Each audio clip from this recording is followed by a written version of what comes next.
What's up, folks? You know, this is great, man. We're adding new technology. New technology means we're going to go through some teething. So welcome, each and everyone. It's Friday. It's Great Black Detox. Fibroid Fridays here. Great Black Detox TV. Broadcast you live from Great Black Detox Towers here in, what's the name of our city? GB City. And listen, yeah, it's Friday, man. It's been chilly weather, but we've been putting ourselves through it. And, you know, we've had a great call on Wednesday, and we're here. We're almost through January. Had our MLK holiday, getting ready for Black History Month. Isn't that right, Dr. Hampson?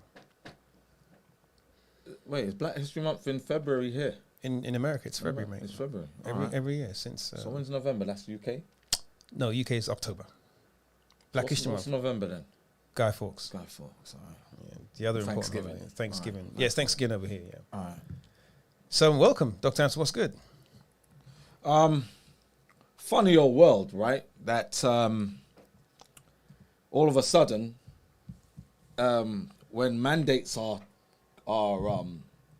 taken down in the UK, right? Mm-hmm. So Boris Johnson made some announcements yesterday, or either yesterday, was it yesterday or the day before? Yesterday, made some announcements that no restrictions in school, no mask mandates, lifting vaccine mandates, everyone's back to school, no more home learning kind of thing, no more working from home policies and all that kind of stuff. And on the same day, in the United States, Biden does the same thing, given a date and they've stopped even requiring hospitals to provide daily numbers of daily numbers of COVID admissions or deaths into hospitals all at the same time. So, you know, the Build Back Better that Biden was saying, he's got a little thing called Build Back Better. That was everywhere in the world. Mm-hmm. I don't know why he was trying to say that he came up with it, right? Someone else is pulling the strings. Somebody else is pulling the strings. And not a conspiracy theory, it's a conspiracy, not a theory. Someone else is pulling the strings because all these leaders of the first world, right? They're taking orders from somewhere else, somebody else's agenda. So good to see that we're moving in the right direction, that it will no longer be a new normal, but back to normal. So a built back better normal. There's a new variant. Build the black better. But there's a new variant, new strain came out today on release. Another con. It's strange because Tuesday is usually a software release date, isn't it? But they released it. You missed my punchline. Another con. Another con. I like that. That's good. You should do a T-shirt. But yeah, apparently there's some new strain, which is a strain or offshoot. I don't know, would Jack can give you the better term, from the Omicron. 57, maybe about 60 cases already somewhere. So that'll be the next thing. But we'll wait to see how that plays out. But yeah, I mean, I think the world is... what country is that coming from? Couldn't remember. Probably somewhere... I don't know. I don't want to speculate. Maybe I'll look it up. But you guys probably know better than we do. I can't keep up with all the stuff, to be honest with you. And it's interesting you're talking about, you know, restrictions being lifted in the UK and in the US. You know, there are countries that are doubling down. While Australia is Austria, Germany, back to being a prison island. France. You know, Australia was the original prison colony. Was the original Rikers, but on a slightly grander scale, right? And their prime minister is worse than Hitler. He's a tyrant. There was something went viral from Australia. Some old woman. I mean, say she looked old, but she's actually like 47. But she looked like she's like 67. But she went out, was locked down the whole time. Decided, you know what, I'm gonna go out, risk it, go out. I'm gonna go and get a coffee. Uh-huh. Goes to a cafe, whatever. And they shot her. And no, they shot her.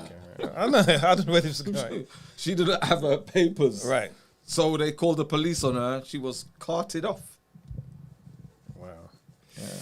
Well, you know, I gave you an idea for a skit. I'm not going to mention it on here, man. But, you know, it's been an interesting 2 years, 18 months or so. And I think we've learned a lot about ourselves, learned a lot about the world.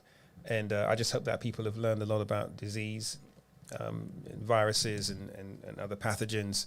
and people are taking better precautions, not necessarily just from protecting themselves against the actual pathogens, but about how the world responds to pandemics, because that's probably been far more critical and impacting to the world than the actual disease. Because of course there's been, thousands, millions of people that have died with coronavirus, and there may be some small number of people that died because of coronavirus. That is still yet to be confirmed, and could be years before we find out the truth behind that. But the fact of the matter is, if you've not been alerted to the dangers or the realities of global health in the last 18 months, then you're never going to be aware. If you've not been alerted to the fact that black people of color, are at high risk, not just from disease and illness, but from being marginalized, right? Being targeted and even being used in many ways to promote certain agendas. You need to wake up. You need to wake up. Well, the reality is, right, is this what we've been saying from day dot, right? Pharmacological medicine does not work. It's failed. It's been a massive failure, right? The system of health that's been put into place has especially failed us black people. It's been a total washout. It's been an absolute failure. And we've had an opportunity with this pandemic to address nutrition, where real health lies in nutrition, but it was put on a back burner, and the lesson hasn't been learned, because as restrictions are lifted, there's going to be more grills, more barbecues, right? Mm-hmm. More people out there, throwing their hands up and parties, eating the same old, right? NIH had an opportunity to deal with natural nutrition, but it's more of the same, more of Pfizer, more of big pharma. Who are the GlaxoSmithKline, all these massive pharmaceutical companies that take advantage of the dietary habits of people, knowing they're going to get sick. Food industry taking advantage of people, making people sick, and then we rely upon these big pharmaceutical companies for remedies in the form of medication that have absolutely failed black people. We're the sickest people in the world. So an opportunity was here for us to look at, they could have cancelled McDonald's, right? Mm-hmm. Could have cancelled Burger King, cancelled Chick-fil-A, cancel, Waffle House and all these places to say these are the reasons why people are more at risk, are immunocompromised. But nothing was really done to address that. Instead, there was an apartheid which came into place, vaxxed against unvaxxed. Rely upon this vaccine that is safe, so-called, and they've missed the whole opportunity, which is why I don't trust them. I'm not following their science, because it's full of shit, really and truly. It's scientists with egos and agendas, backhanders, corruption, and there's even though people would want to say conspiracy theory, whatever. No, it's a conspiracy, not a theory. And we're, the mass public, are victims of this, and we're supposed to live in a democracy, yet no one has an actual say on what is mandated from what isn't. There's no votes. Well, it's that area that I was saying that I think, we all need to wake up to and be alerted to. Dr. Amsey, you talk a lot about civics and understanding, local law, state law, even the laws and ordinances of where you live, your county, your town. People are unfamiliar with all this stuff. So when, these things do happen, they're not sure where to go to, what to do, how to react, what their rights are, what they're entitled to, what they're not entitled to, until it's too late or until your rights are taken away. Because everyone has a very hands-off attitude when it comes to government generally. Someone else is handling it. We don't need to know. But this crosses also into health, right? Into childcare. We hear all the time about people who just drop their kids off at school. They don't know what happens inside the school, how they're being taught, which teachers are good, which teachers are bad, what happens after school. They just, the government is a babysitter for them. It's a caretaker. And they have no interest in what goes on. unfortunately, those people also contribute to the rest of us having to, live through this stuff without having choices, because they abstain from voting. They just don't care until it's too late, until they're dying, right? I went looking for those videos of the people in China when the coronavirus first came out, and remember we were talking about last week, they were convulsing and all the rest of it. And that went away so quickly. Why isn't there a study about that? It's literally not how people act when they get coronavirus. They were actors. But no one's talking about that. That is what really spurned the whole thing. They call them actors, they call them crisis actors. Right. Crisis actors. That, oh yeah, I'm in the hospital, can't breathe. Actors. Well, anyway. And this is the thing, right? So, Oxfam, which is a very large charity in the UK, right? That, we used to tease kids when we were young, to bully kids and say, you buy your clothes from Oxfam, right? Not me, Mikey, right? But Oxfam did a whole expose on all the billionaires who have doubled their wealth, their respective wealths since the pandemic.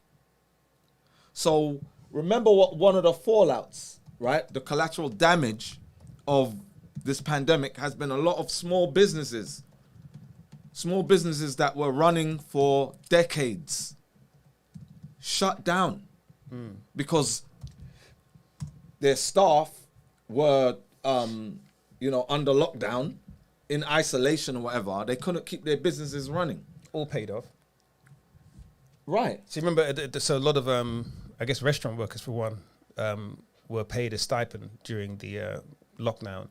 And a lot of them were making more money than they're doing on shifts. So minimum wage. They just didn't go back to work. Minimum wage, right. Right, so they just didn't go back to work. And a lot of the businesses that, I know personally were saying they were suffering because they couldn't get the staff back. Because we were in California briefly, in LA. Right. And remember the bike shop owner was our Uber. He was our Uber driver. It's like, you talk to your Uber driver, right? Just to make sure they're not maniacs, right? This guy was talking, he had a bike shop that he owned for 30 years. Got shut down. None of his staff turned up to work. No customers. And just before the pandemic, cycling was starting to become a thing around this country, where more people were getting into cycling. So all these bike shop owners were rubbing their hands like, right, this is a great wave. People are getting more healthy and whatnot. Next minute, pandemic shut everything down. So all the restaurant owners, the club owners, we have a couple of friends who own clubs, right? Yeah. Sound Table, one of our favorite spots here in Atlanta, where we could listen to eclectic music and East Coast hip hop and whatnot, shut down to sell up. Why? Meanwhile, the richest people in the world doubled their wealth. And then when you bring it up, you're censored or you're cancelled. You lose your account on the platforms which they own. So it's a conspiracy. It's not a theory. It's stuff that's actually taken place, and we're the victims of it. Us, the common folk. Indeed. So yes, guys, you want to pipe in this conversation. I know it's Fibroid Fridays. I'm not seeing any hands raised. I'm not seeing any questions in the IG. Not seeing any questions in Zoom yet. So if you want to pipe in this conversation or talk about something else, we can do. We do enjoy having conversations with you guys. It's not always direct Q&A or a lecture by us. I see Nadira's got a hand raised. Nadira. Yes. How are you doing? Hi, Nadira. Hi. I'm to breaks. I'm doing actually. You breaking up there? You say you're doing fabulous. I know, it's on our end. It's not fabulous yet, not but yet, it's okay. like a great progression of energy. We'll take it. I started. I decided to go ahead and do the iron infusions because it was still my hemoglobin was still dropping. So I did that twice this week and noticed more immediate or my body reacted well to it, except like I know that with certain things like dealing with iron, you know, it gets you like kind of bloated And constipated. So what I did do was I'm still I will always take my supplements and continue eating the eating plant-based, but I noticed that it did help with the energy. I know this is like a temporary thing because I've gone through iron infusions before. But for now, I feel the difference. And I also noticed that, you know, since I've been concentrating a little more on sleeping, like really like focused on like going through like a process before I go to bed to really like get sleep, I noticed that's helping too, because I don't think I've been getting sleep. And I know that that's very important to this process, the healing process as well. So those are some positive things that have happened since Wednesday, actually. The sleeping thing is like cumulative, but in terms of, you know, seeing how taking these supplements and at least, you know, going through the fibroid detox has helped my body absorb this iron. Do I know exactly what's in the iron? No, I don't. But I know it's a Band-Aid, and I have to eventually get my body to absorb it better. So I do have a question too. Vitamin D. So that's another issue that I'm dealing with too. So I know a lot of times doctors will prescribe vitamin D2, and I know that their D3 is better. And then, so what are the main differences between just taking the supplement vitamin D and then the combination of D3 and K2 versus D2? All right, so D2 is not bioavailable. It's not metabolized by the human body, right? And I know with D2 they get it from like mushrooms, or they get it from funguses, right? Funguses, right? D3 and K2 combination, people who are like severely D3 deficient, they'll do K2, which and I don't know the source where they're getting the K2 from, right? Either, but it is a a good prophylactic for highly deficient vitamin D, right? So D3 is bioavailable. That's what we metabolize as humans. That's what we actually produce, what we synthesize, right? From getting the correct nutrients from our foods and from the sun, right? D2 is, you might as well not bother with it because you ain't gonna get anything from it. And that's what they use to fortify, like, you know, you get your cereal, Special K and whatever, and it's fortified with vitamin D or vitamin D. It does not do a thing for you. You know, like milks and all that, that are fortified with it. It doesn't really do anything for you. We don't metabolize it. We don't utilize it. So I hope that answers that. Yeah. So the best thing is the sun, though, hands down. Right, the sun, the sun. And unfortunately, you guys being in New Jersey, that sun is not going to do you any good until like April, end of March, April, you know, which is why, you know, and in places like Canada, it's almost damn near mandatory for people to have D3 supplementation, and that because of the high suicide rate. So lack of vitamin D, right?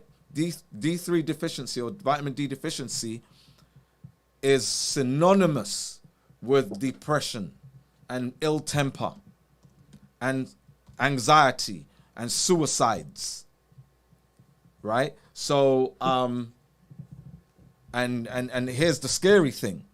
Black women are the most affected by vitamin D deficiency, are the highest vitamin D deficiency.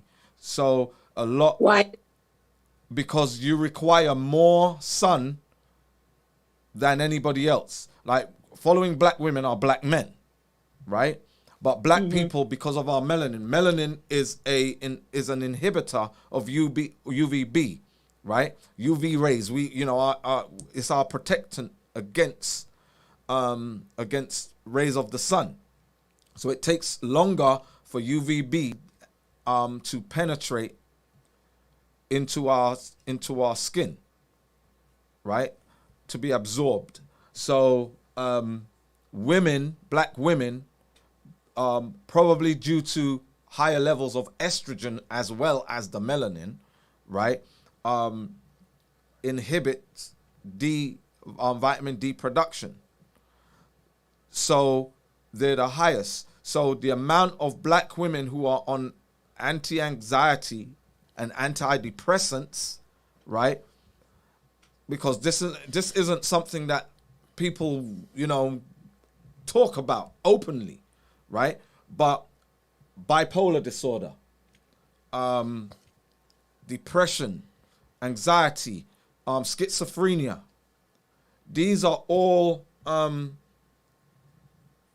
psychological, mental illnesses that D3 deficiency plays part of the pathogenesis of these illnesses, as well as what it does, the how immunocompromised we are without D3, with a deficiency of that, right? Makes us more prone to cancer. So when we lack immunomodulatory substances that help to inhibit inflammatory immune cells, we become more prone to tumor, whether they're benign or malignant, right? So D3 is so important. It's so important.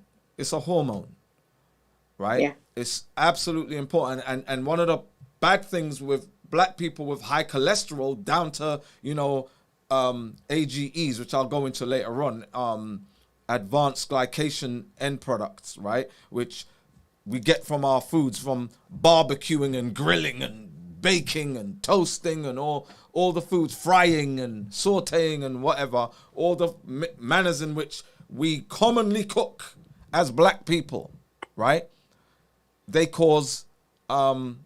Glycation is basically where proteins and fats mix with sugar in the bloodstream and cause inflammation to cells and tissue, as well as in the actual blood vessels, right? Causing inflammation and degradation of cells and organs and whatnot, right?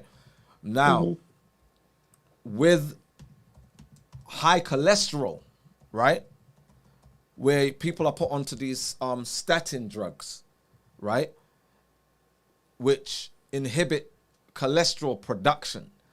Cholesterol is needed to synthesize all our hormones, all our sex hormones, our steroidal hormones, right, including vitamin D3.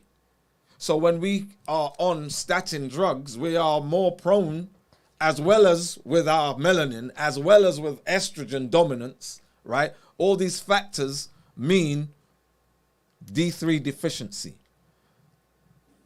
leading to depression, leading to mental illness, leading to anger issues, leading to diabetes, leading to obesity, leading to all these things that, we don't even know what's going on. We just get to a certain age and it all falls apart. And we're like, what happened? And it's years of bad diet, bad habits. And you can have the best food in the world, highly nutritious foods, but you went and grilled it. You went and fried it up. You went and deep fried it. Did I say that right? You said deep fat fried, yeah. Deep fat fried. It's another t-shirt for you, mate. Not deep fat Friday, bro. That's got another meaning. You deep fat fried it.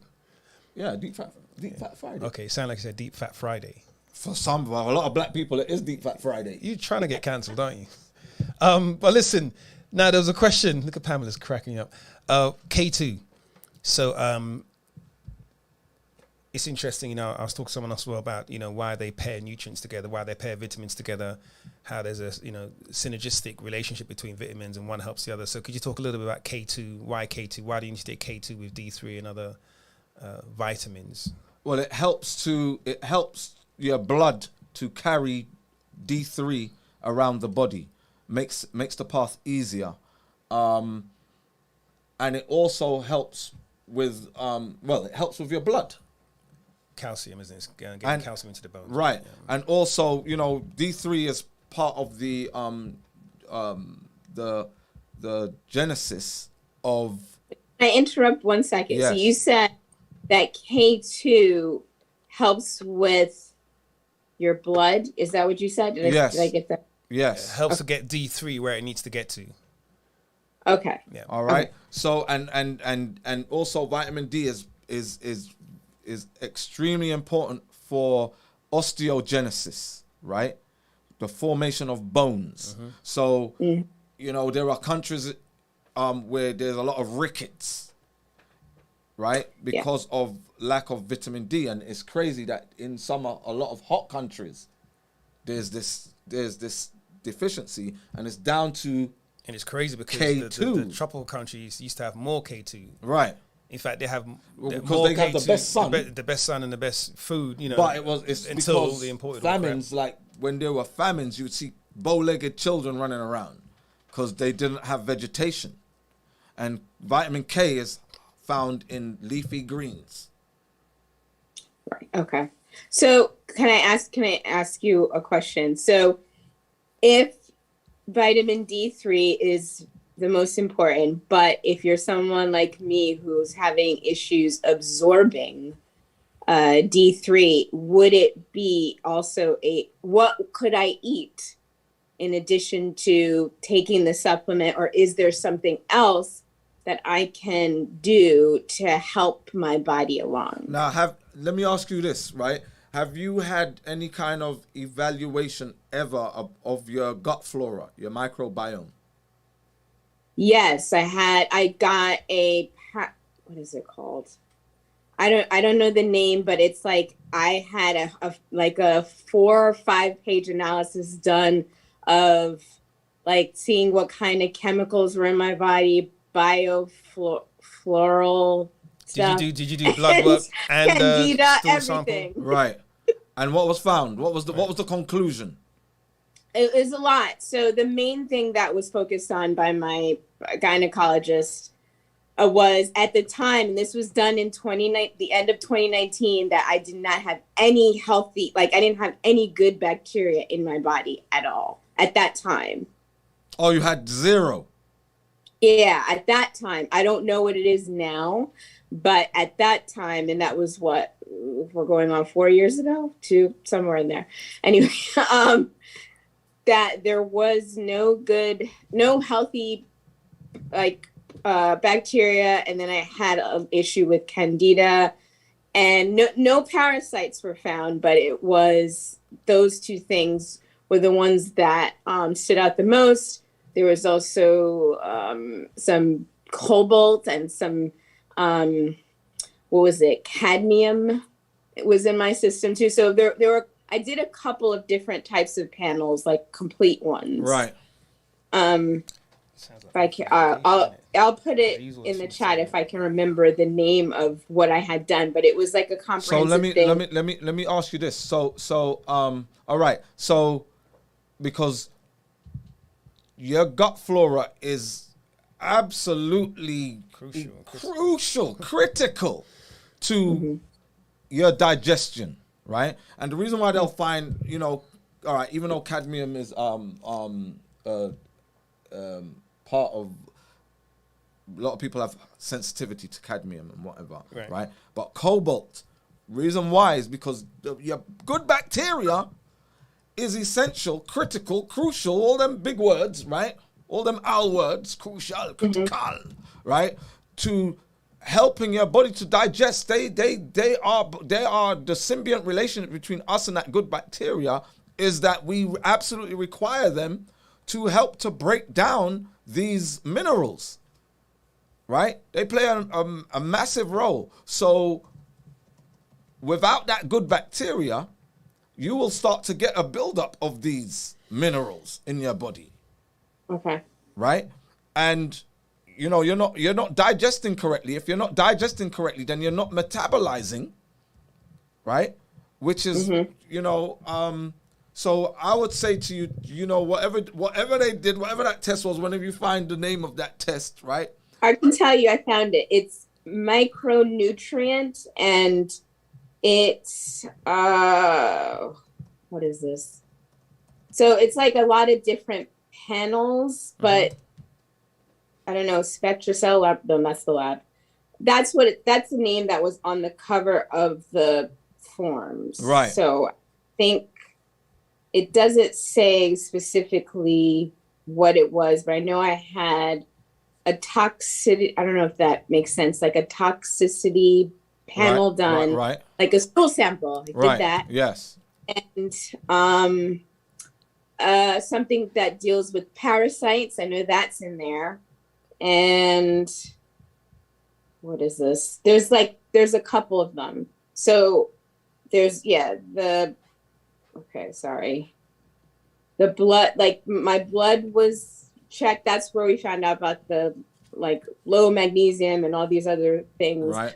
There's a lot of pages in here. So I'm just trying to skip. I'm not taking up a lot of time, but it's it was a comprehensive thing that was done. Right. Where I did, I don't know, 3 different tests. And I got a lot of blood drawn that day too. So let me ask you this question now. So they found out that you had little to no good bacteria. Yeah. What was done? So my gynecologist put me on, I was on a specific, diet regimen. He put me on 14 different pills, vitamins, put me on probiotics, prebiotics, and vitamin D3, K2. What else? And because of the low iron too, he put me on, what was it? Oh, geez. I know Premium Research Lab was one of the brands. Spectra something. And there was 3 different ones. I have all this stuff. It's just, there's a lot of information. I'm not trying to take up too much time with all of it. But I was on this regimen and I did it for an entire year, and still the same thing. When I went back to get my blood work and the ultrasound, the fibroids still growing, and the anemia was still the hemoglobin was it dropped actually from the very first time that I got all of these analyses done. Right. So this is the thing, is that because of that microbiome issue, right? Pretty much everything that you eat isn't going to do anything. And the reason why they're putting vitamins into you is that, because you're not digesting properly, you're not metabolizing properly. So in that case, that's why, all right, take these vitamins. But those didn't seem to work either. So no. So what needs to be found out, and this is the problem of Candida. Candida's a parasite. Mm-hmm. It devours good bacteria. It tries to, infests the body, and it tries to take it over. So do you know where you're at with Candida at the minute? Because, Candida robs you of nutrients. They're thieves. Well, I haven't had that panel done in a long, I hadn't had that done since 2019. So I haven't redone all of those panels since then.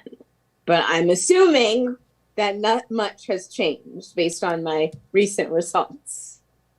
I can just make that assumption that there's an issue bigger than just.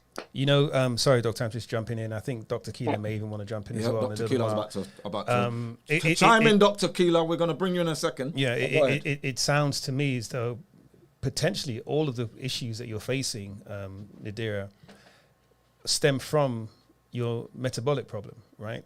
Because if your doctor put you on your digestive problem, if your doctor put you on all those, added vitamins and probiotics, prebiotics, and it tends not to work, it means your body's not metabolizing it. It's not, you're probably only metabolizing a small portion of everything you consume or imbibe, whether it be through, vitamins, external sources, or through your food.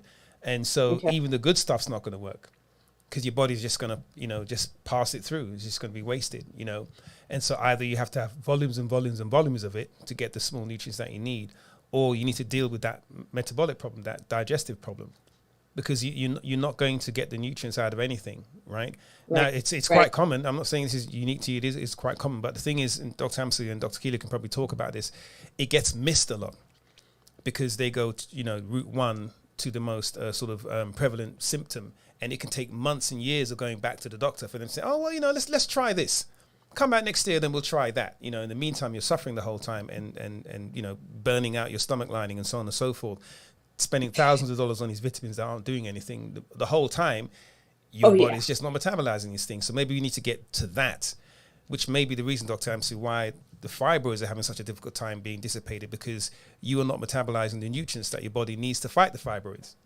And here's what's, the most, I won't say dangerous. I want to be scary, but I'm going to be scary, right? Okay. Okay. All right. So in Western medicine, it's taught that blood is formed in the bone marrow, right? Now, in the East, especially Japan, China, and that, they're like, no, it's formed in the small intestines. Blood is formed in the intestines. So the importance of the microbiome, it's too important, because the formation of blood, red blood cells, erythrocytes, it's not in the bone marrow. All right, some formed in the bone marrow, but it's more formed in the intestines, right? So the quality of blood is impacted by the quality of our ecosystem, our gut flora. So issues that you are having, especially with absorption, iron absorption, and that stems with the gut, so because, without, and the reason why, it's been baffling me, because, our supplements are sublingual into the bloodstream, right? But again, into the bloodstream, but the blood is weak. Yeah. Yep. So I want to know where your gut biome is right now, and can I make a suggestion? Right. So Nadira, I mean, you've done this before. I'm pretty sure. I'm certain. But and not to take this topic off the channel, off the show, we can talk about it ad nauseum. However, I'm going to allow Dr. Keeler to come out if she's got a statement or a question. But Nadira, we need to do another private consultation with you.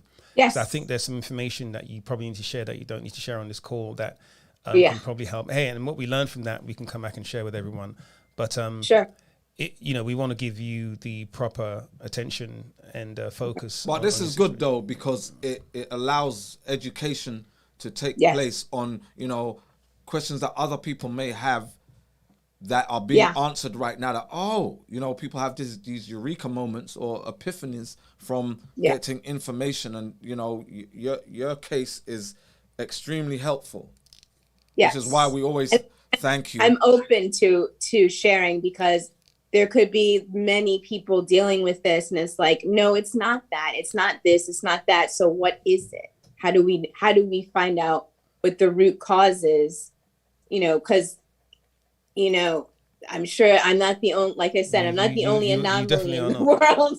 You absolutely not, no. It's So, not uncommon, okay. you know, that, yeah, again, Yeah. you know, it's not uncommon. People take a long time to determine what's wrong with them because they go in, you know, I think I may have told this story, a very quick analogy is that my car, I had a big SUV, right? And there was this grinding noise. And I swear to you, the grinding noise was coming from my left driver's side wheel. So I went to the mechanic and said, listen, there's a problem with my driver's side wheel. He goes, all right, mate. So he puts on the ramp, take off the wheel, and he goes, yeah, it's your bearings. I said, man, I knew it, you know. So I paid the money, got new bearings, changed it, and I left. Next day, I'm hearing the grinding noise. Right? So I go back to them to complain about the work they did. They put it back on the ramp, took the wheel off, and said, well, you know, it's the new bearing. Oh, you know what it is? It's your rear bearing.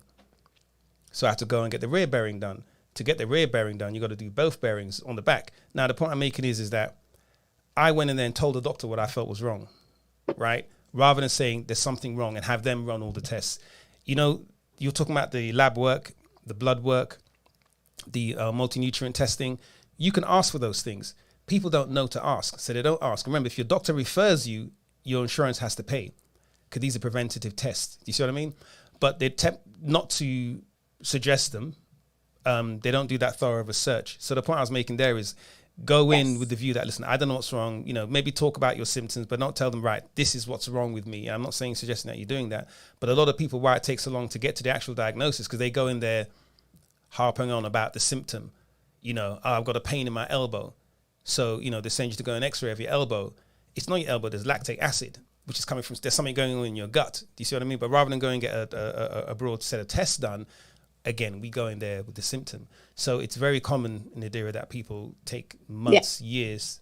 We talk about endometriosis all the time. Women are complaining about cramping and pain for years. Right. They put them on the pill. They tell them take an aspirin, you know, take some lavender oil. And then, you know, they hit 32 and they're hospitalized. Endometriosis has been forming, scarring has been forming this whole time. But anyway, we absolutely really appreciate and love you having on the call. Don't go anywhere. We do love talking. And listen, you can talk about as much as you want until you get embarrassed. We're fine with it. But I also want to be mindful that we do, you know, have the time to give you the best advice you can have. Right. Dr. Keela, I'm not sure if you want to talk about K2 or something else. No, I was listening because what she was saying, it reminded me of me for a while. And when I stopped eating bread, I noticed that I had more energy, which sounds counterintuitive, but I came to find out that in the US, a lot of bread is made with bromine, which interferes with thyroid hormone synthesis, I believe, and activation. And it has a lot of sulfites, which basically block iron absorption. So I literally had to revert to, if I'm going to eat bread, no more than one slice a day or make my own. I also recognize, because I've lived in the States and I've lived outside of the States.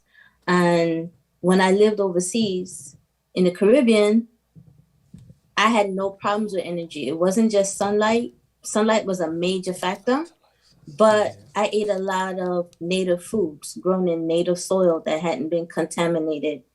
And I found that I could eat less, have more energy, and go longer between eating. So that was the other thing. And because most of the food there was grown there without a bunch of pesticides, unless it was plant-based pesticides, I didn't have the body pains that when I came back to the States, I started to develop after about 10 months.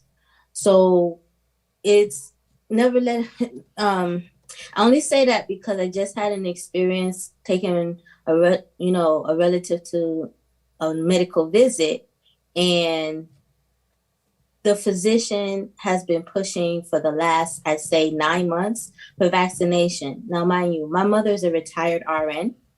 My father is also in the medical field, and I'm a doctor. And he did not believe I had COVID because he said, well, how do you know you had it? I said, because I had every symptom that was itemized at the beginning of January 2020. March 2020, but I had it from January through February. And I actually developed secondary pneumonia, which is where you start out with bacterial and then the bacterial pneumonia wanes, but it has left the cilia, the broomsticks in your airway, so paralyzed that they're so gunked up with mucus that when you get a viral superinfection, the virus further paralyzes them. So you go from a pharyngitis, which is upper respiratory in the throat infection and inflammation, to a bronchitis, Right. then to a pneumonia. Because everything settles per gravity. He refused to believe me. And I said, you can believe what you want, but I use plants to fix me. I stopped eating all starch. I stopped eating all meat. If photosynthesis and dirt weren't part of his growing cycle with some sunlight and rain, I wouldn't put it in my body. Within 24 hours, I started to be able to breathe better.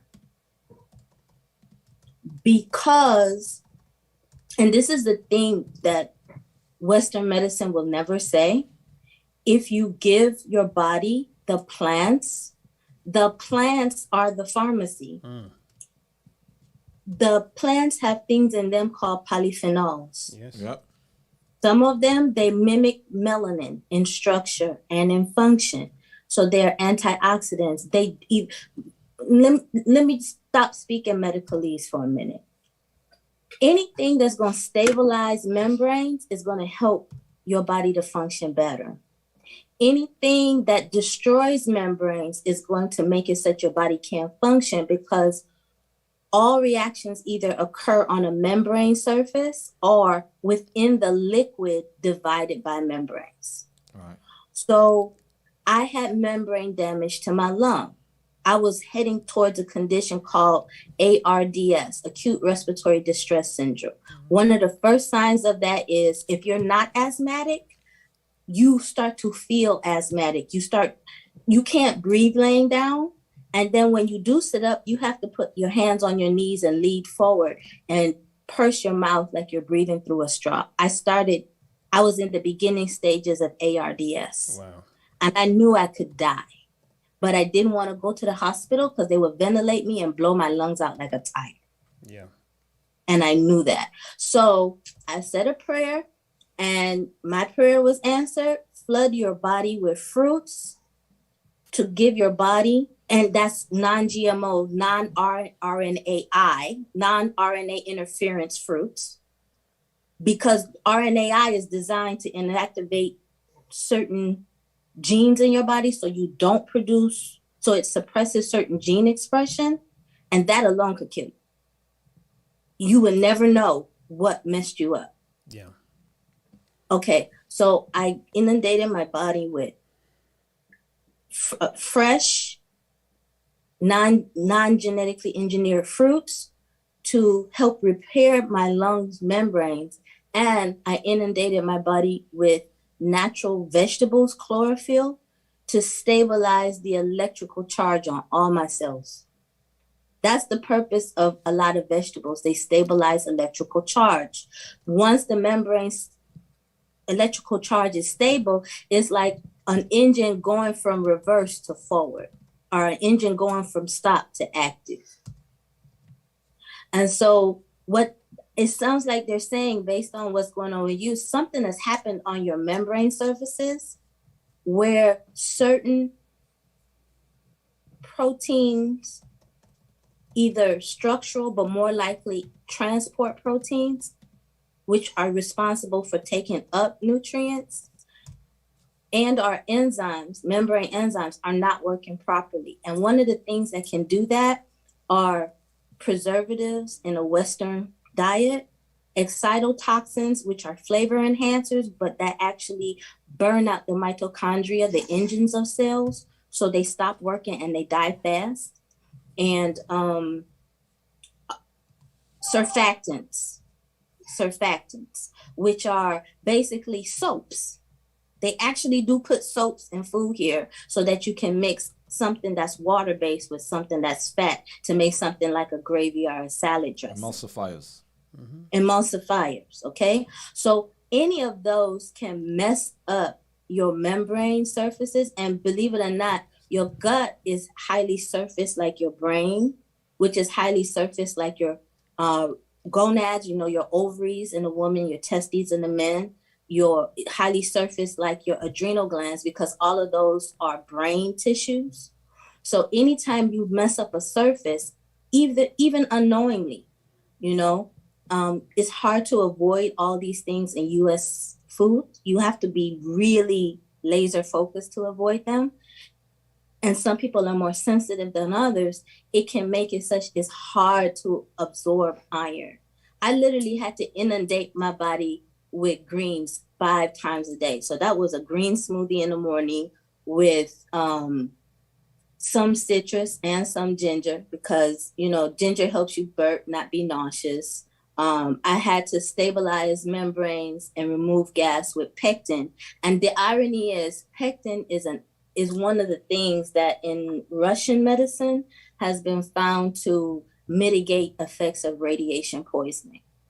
So all this cell phone, tablet, smart TV stuff, you really do have to eat a lot more fruits to mitigate the damage.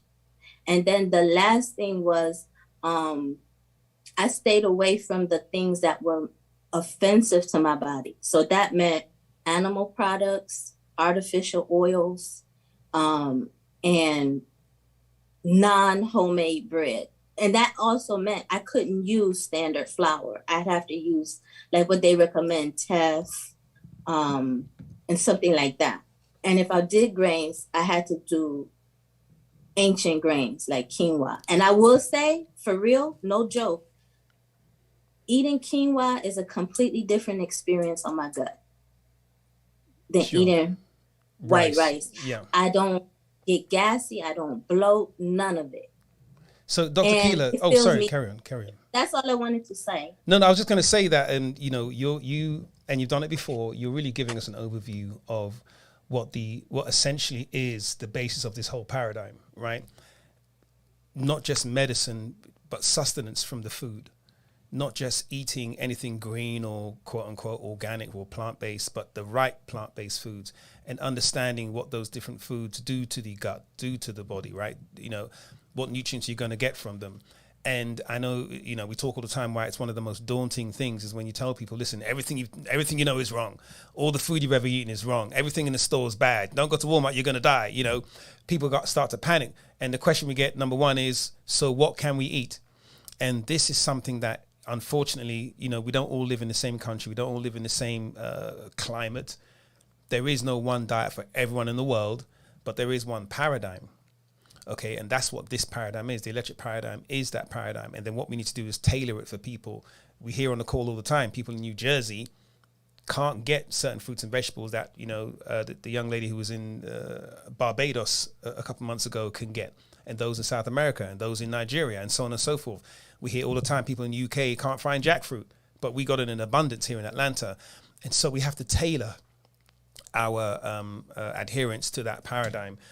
Which is a little bit unfortunate, but it is the way it is. And even if the world, we were living in some utopia, people living in Alaska can't and probably shouldn't eat the exact same food that people in Puerto Rico are eating, right? Because it's non-conducive to where they live. And so you're absolutely right. And again, it's the basis of everything we do here. And it's that education, which is why we have these calls, which is why we have the books, which is why we have all the literature, which is why we want to, we're kickstarting our non-profit foundation so we can go around the country and around the world educating people on these things and introducing people to which is paradigm. why we are recruiting physicians, nutritionists, doctors, whoever we can around the globe, so that locally people can refer to somebody who has knowledge of what's available, right? And I was speaking earlier about the NIH, the National Institutes, plural, of Health, right, had an opportunity during the pandemic to educate people and to bring forth nutrition. But they failed. They failed that. And it was a deliberate failure. They turned their nose up at nutrition. Right. It was a move to secure the pharmaceutical industry. The pharmaceutical industry was actually dying out, right? A lot of, they spend too much money on R&D. The regulations meant that something had to be, especially if you're bringing in a vaccine, right? A lot of pills that were out there, they'll spend billions on R&D, and then it might not even make it to market. So this basically, reinvigorated or brought back life to the failing pharmaceutical industry, right? And the opportunity to teach people about dietary habits, about lifestyle habits, the nutrition that they're lacking and that they didn't take advantage. They basically ignored it or, avoided it. It was evasion of information that the world really needed, So what we have an uphill battle, especially when trying to convince black people, and we're so divided, and the marketing techniques that are used, the scare tactics, the what do they call it? Mass formation psychosis, right? Where you turn people against people. People who are vaccinated against unvaccinated. You let the people fight it out in the streets while you one rule for them, another rule for us. Yeah. Let them panic about this whole situation. We know what's going on, but let's get rich off this whole situation. So we've been taken advantage of, and how at a snap of a finger, everyone is now removing all the mandates and the restrictions all of a sudden. But anyway, I digress. Let's get back to the Indeed. core. Listen, great conversation, guys. And for those of you on the IG that want to jump over to the Zoom, I've pasted the link in the Zoom. And in Dr. Amsu's bio, there's a link tree. Click on that bad boy. Scroll down to the bottom there. You can get a direct link into the Zoom. So not only can you be a part of this, you can also interact, ask questions, get answers, and we can talk to you. You might even unmute your camera and we can see you. And for those of you on YouTube, you can do the same. If you have questions in YouTube, just ask in the chat. I'm monitoring the YouTube as best as I can. And back to the Zoom. Laverne, how are you? I don't know, is Laverne sitting still or is that a still picture? I don't know, sometimes like... She might be hi. doing the... Hi, happy Friday to you Happy guys. Friday. Friday. I'm good. Laverne. I'm good. Can I'm we see good. you? Can we see you though? You see me so often, okay. Let You me know what? put Our on my life isn't shirt. complete unless we see you, Laverne. It's like, it's the only reason Really? we do these shows, yeah. There you are. Okay, here I am. Here I am. Okay, so I have a question. Well, I have more than one question. So I want to just tell you guys I'm on day 7 and I just don't even feel like I'm on any fast. So it's going well. Amen. Well, I forget I'm not in church. We can amen. We can amen. We're not opposed to that. I mean, yeah. We receive it. Yeah. But I'm on day 7 and I'm doing good. Congratulations. And, we love that. Yeah, thank you. So I've been looking at my plan, my diet, and the foods after reassimilation. I'm not asking about reassimilation because that's 4 days. But I don't see that you have on that list, and I wonder if these are good plantains. Great. I'm Caribbean, No, but sometimes- plantain is great. Don't fry it though. Boil. Okay. Boil or raw, smooth in smoothies. Okay. Most people don't even consider raw plantain. Nobody. It's like if it's not fried or cooked, people don't want to touch plantain. But raw plantain is actually way better than bananas. Way better. Oh. Okay. It's funny that, Okay. isn't it? How we And the black seeded. right. How we cook everything, right? Right. Some things need to be cooked, like quinoa. You don't eat quinoa raw unless you want, you don't want your stomach. But things like plantain, you can absolutely eat raw, and it's actually great as a meat substitute. We were talking the other day. If you want that texture in your food, you want to chew something. it's actually a great substitute. But carry on, Laverne. Yeah, okay. Also kale. So kale is on the other list, but it has an asterisk. Dinosaur. Oh, sorry, go on. No, Yeah, kale. I So know. get kale being a goitrogen, we put it on there just to that there's there are certain cautions with kale because it is a goitrogen, right? Meaning it can cause inflammation to the thyroid gland.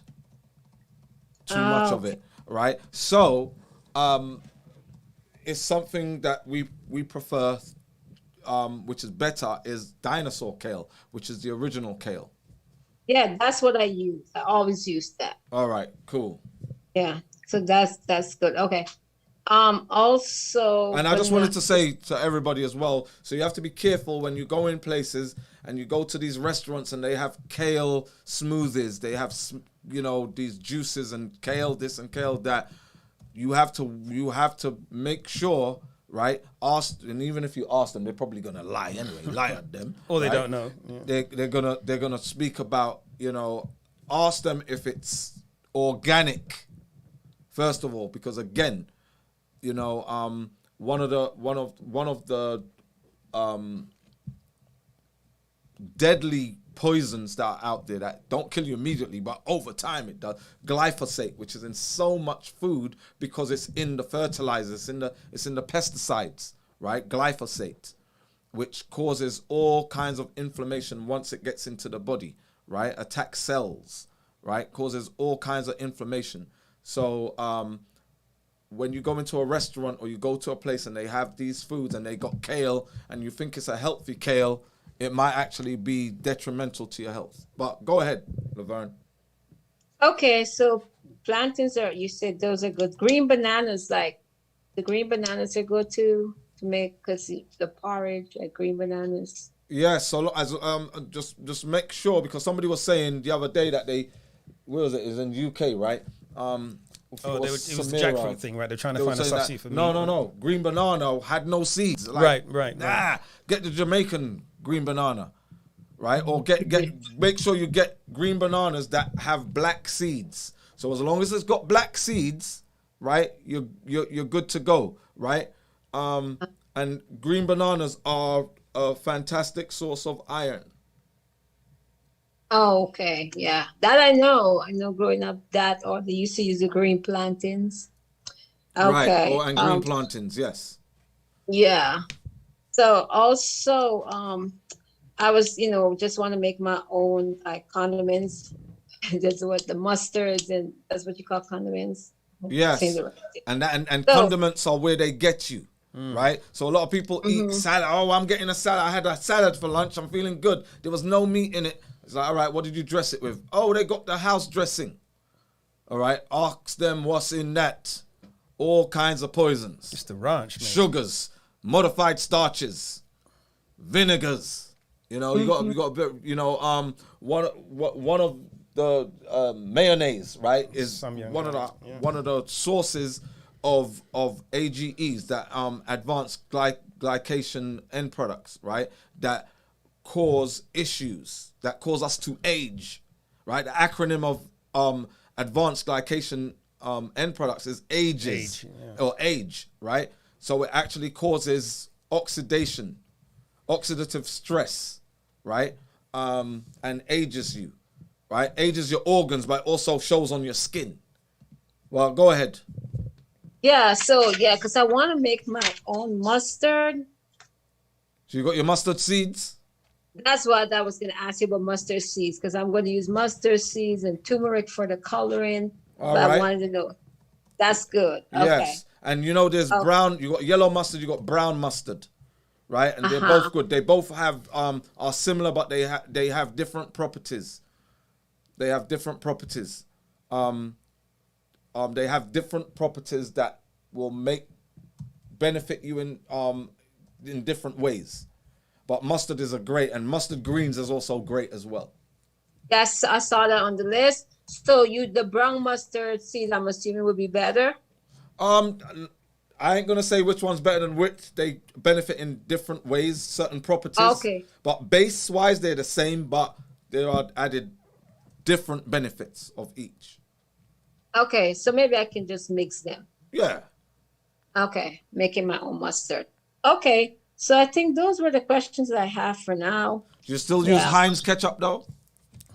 No, I'm going to look up how to make my own ketchup too. All right, but at the moment, do you still use Heinz ketchup though? No, I don't use ketchup. My daughter do. My daughter, she does, but I don't.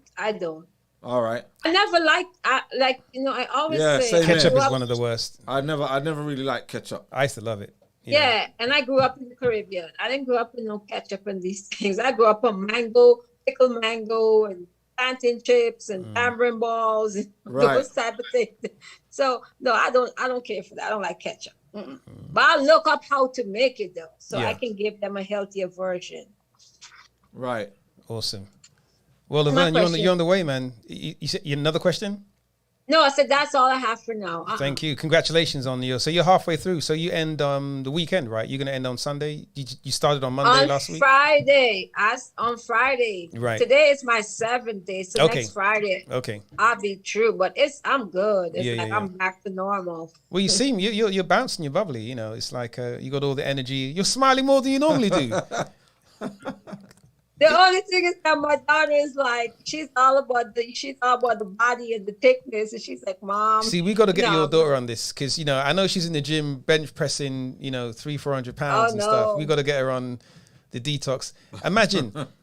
So I don't know. We've only seen your daughter one time. How much of her weight is adipose or fat, and how much of it is all muscle? And we know she's got a lot of muscle, obviously, but it wouldn't be nice if she could get on the detox and any unnecessary fat she could get rid of, You know what? That is great. And she would, and she do need to, but right now she's preparing for a competition. And she was just telling me about that her muscle weight is way more than her body fat. But she is solid. She is thick. Not, I don't want to say big, she's thick because she's going to do that heavy lifting, powerlifting, whatever. So she's been working, but she looks good. She's like, Mom, because I keep telling her, you put on weight. So she came, she said, Mom, guess what? I just did, what is it she call it? And she got her muscle. Like a BMI test or something? Yeah, something like that, whatever they call it. And she told me that my muscle weight is way more than my fat. So there you go. I said, okay. But I have to get her on there because she's still having some skin issue. Right. And so she needs to do a detox and get on some of the products. Right. But yeah, absolutely. All right. Thank you, Thank you guys.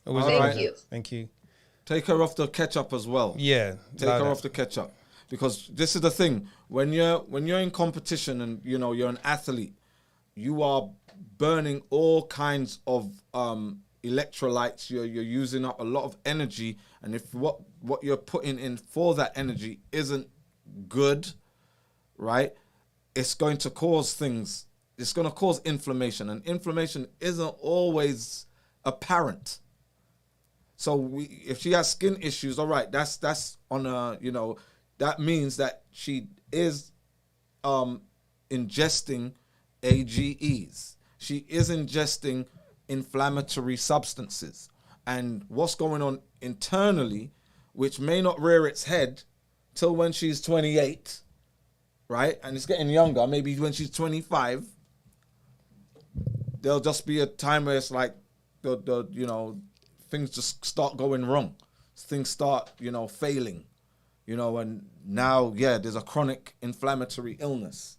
There's a metabolic syndrome, something. So nothing wrong with competition, but tell her to, be like Cristiano Ronaldo, where, people treat, she's building a temple, so she should treat her body as that temple and not put in, undesirable toxins.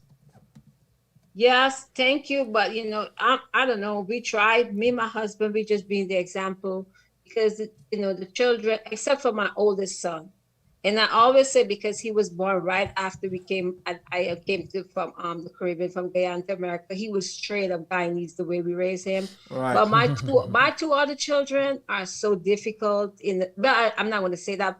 But I find hard with them to get them not to eat certain things and not to do certain things.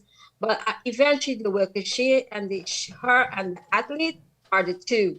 And I try to tell him all the time, you got to get off of these things. Some of the stuff you're still eating, you got to stop.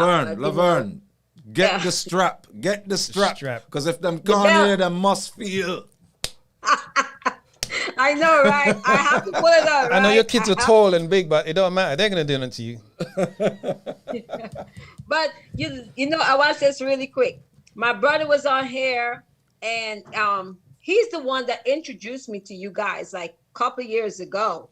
You know, and he would do your diet, and then like for 6 months and he would come off. But he was on here and he called me today. He was telling me, he said, "Love her, me and my wife, we done. We going vegan." He's like, so he's been on here a couple of times, and he was like, really, he's like, we done with it. Because they were looking at this show that's called I'm sorry, I don't want to hold it up because I know you have other people to attend to here. But he told me, look at the show on Netflix, and they were, I forget what, I don't know if you guys ever What the Health or something, probably. The show that's called The Game Changers. Right. Oh, okay. And that he was on here, he been listening, and he know me and he know us. But when he look at that Game Changer, the show, he's like, I'm done. I'm going vegan. Me and my wife, we're vegan. We're done with it. Anyway, thank you. All right, Laverne. Thank you, Laverne. Take care. Miss Crystal, long time, I think. Yeah, hello, long time no see. So I'm on the 14 detox again, and this is I'm on day 4. Okay. And I'm feeling great already. I've done this before, so I already know what to expect, and having my cravings, but I'm fighting it with coconut water. And it's funny that this, the structured water, I put a lot. Is it okay to put more? Because I know like in the instructions, I think you need like half a lemon, but sometimes I get key limes and I put a lot because I like it really strong. Is that okay? Yeah, that's cool. Yeah, that's cool. That's cool. Okay. So I have another question. The reason why we say half a lemon and that is we don't want to say more, and some people can't take the taste. So we say half. Right. So half like minimum, and know anything more is beneficial.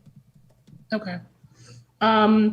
So a while ago, like before I even like started my journey to transition into a plant-based diet, I noticed that I had issues with my not my whole leg, but the bottom part of my leg, like my ankle and foot and stuff. I had like severe swelling, and I automatically thought that it had a lot to do with, I gained a lot of weight at that time.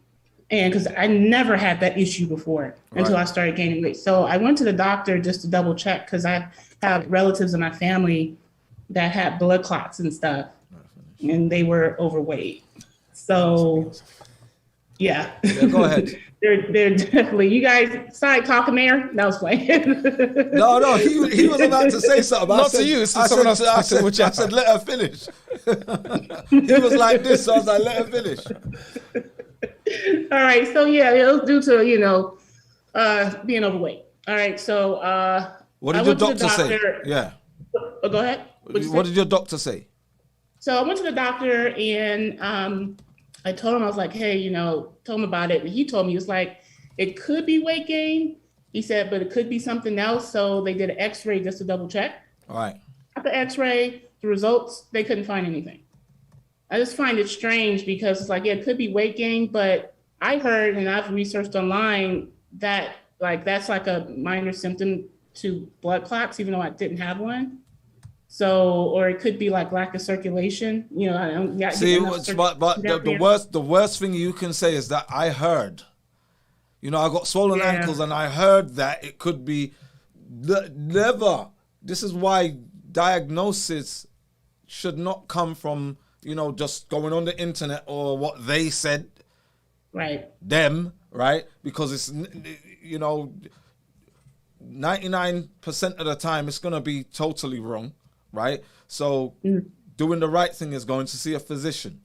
And if you don't, if the physician is kind of speculating, run the test like he did an x-ray, you know, whatever, you know. But we do know that when you do gain weight and you hit a certain threshold for white adipose tissue, right, it starts to act in a dysfunctional way.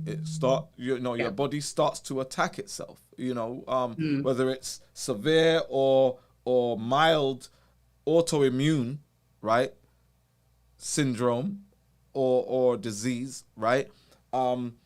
This is what happens. There are interleukins, right, which is the chemicals that inflammatory cells, how inflammatory or immune cells communicate, and they become active as adipose tissue becomes dysfunctional, right? And these inflammatory cells become more prominent, and it depends on your how you are expressing genes, right? Your epigenetics, which joints, which organs, which systems are going to be most affected by dysfunction in your body, you know? So, you know, where you follow your gut instinct, right? Until somebody tells you otherwise, right? So, you know, the issue is high BMI, right? Is adipose tissue, right? Is fat. So you're going down the right pathway, and it's important that when you finish the 14, right, and it gives everybody an opportunity that you intermittently, your daily practice is intermittent eating, right?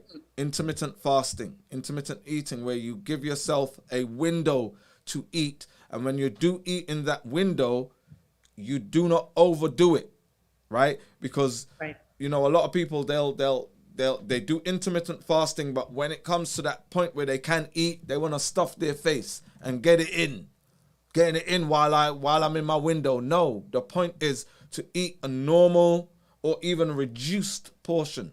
Because sometimes, you know, our normal portion, it might be too much, right? So it's the, you know, restriction on the amount of calories, the quality, and it's also the frequency that you eat. So if you limit yourself to like 1 to 2 hours window, right? And you're eating quality foods, fruits and vegetables, right? Fruits and vegetables, no meat, no dairy, no processed foods. You know, high quality, non-GMO, right? The fat will fall off. And you're exercising. You're doing exercises. You're weight training. You're going for brisk walks. You're sprinting. You're doing whatever. You're doing stairmaster, whatever it is, elliptical, whatever, right? You get your heart rate up and you work out. Carry on doing the qigong. All these practices lead to a lean, toned body where your metabolism, your metabolic rate is nice, it's good. Where, you know, thermogenesis, Pamela, thermogenesis, right? Where because your metabolic rate increases, you don't feel cold. Right. That's why runners, they run like, sometimes they probably run in the snow because of that. Right. And then, you have cold showers. Right. Increase mitochondria. Increase, I don't know if I can handle the cold shower. Increase the brown adipose tissue. You know? Yeah. Yeah. So, yeah. You have any questions? I did have a couple of questions. I know that Laverne talked about plantains, and you said that like no frying. Can we bake them? Dry heat isn't good, right? Okay.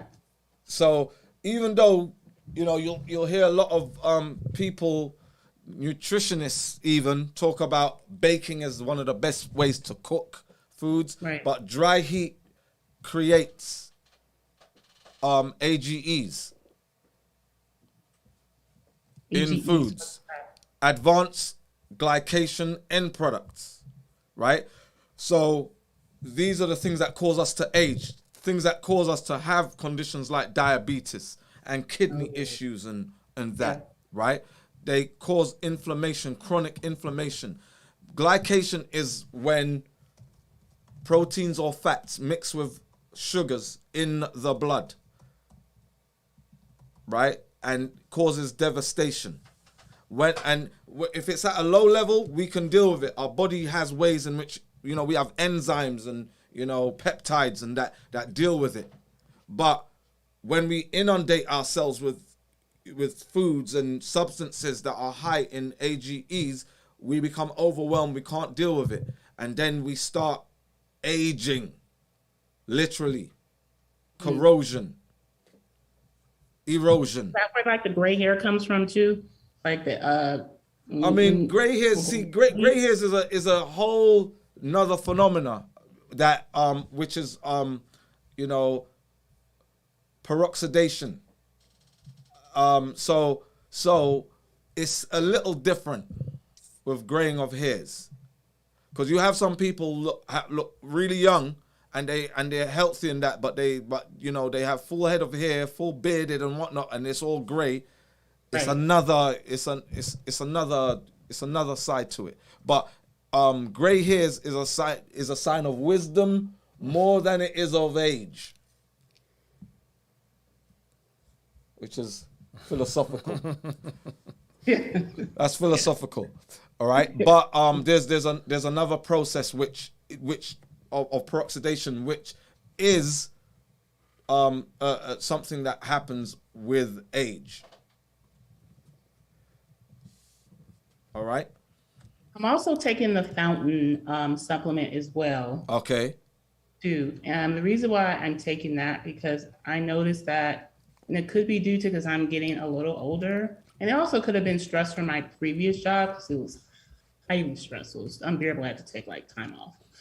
And I noticed that, like, not a lot, but like this area, it could be maybe also because I wear ponytails a lot too. I don't know.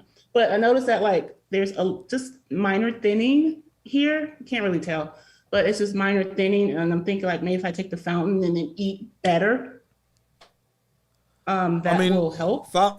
So it's a good thing that you mentioned fountain, because fountain actually is counteractive to those AGEs. Oh, And it helps to lengthen telomeres, right?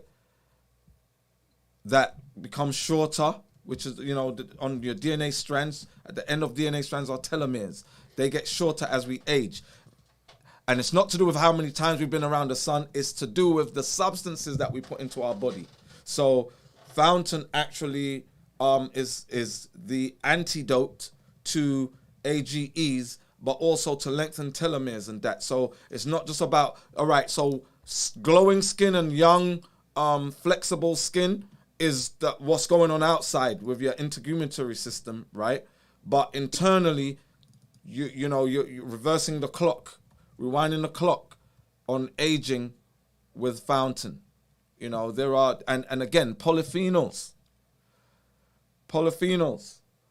And this is what's crazy, is that if you go into NIH, the government website, and you put in benefits of polyphenols, the amount of papers that come up, and you would think with the amount of papers that come up, they would be saying, all right, everybody, you know what?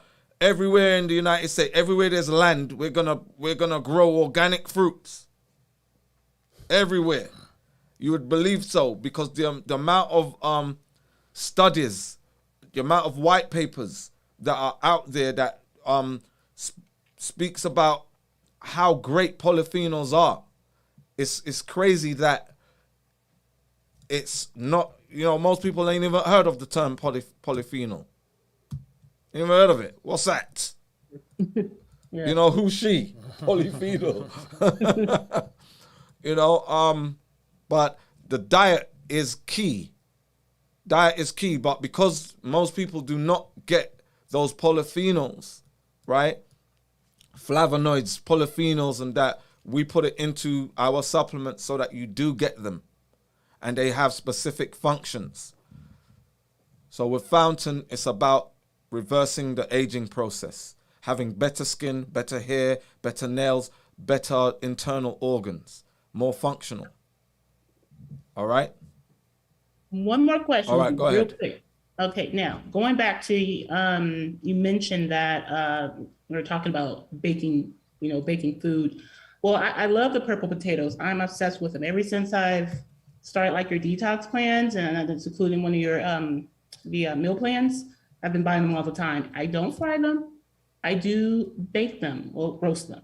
That's not okay. And if not, can I use an air fryer? Air fryers better, but in soups, the importance of soups and stews, very important, because that's the best way if you're cooking food is to have it in a stew, poach it, steam it, that's the best way of cooking.